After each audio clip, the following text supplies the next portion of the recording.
পঞ্চম অধ্যায় আলোচনা করা হয়েছে বাণিজ্যিক খাতে আমদানি সংক্রান্ত নিয়ম নীতি নিয়ে।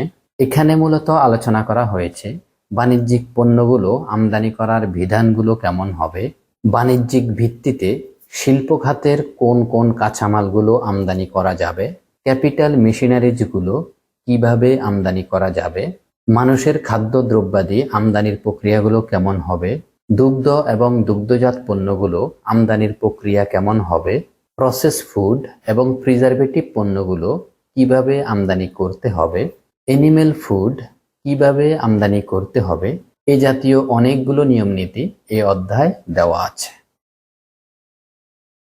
ষষ্ঠ অধ্যায় আলোচনা করা হয়েছে সরকারি খাতে আমদানি সংক্রান্ত নিয়মনীতি নিয়ে।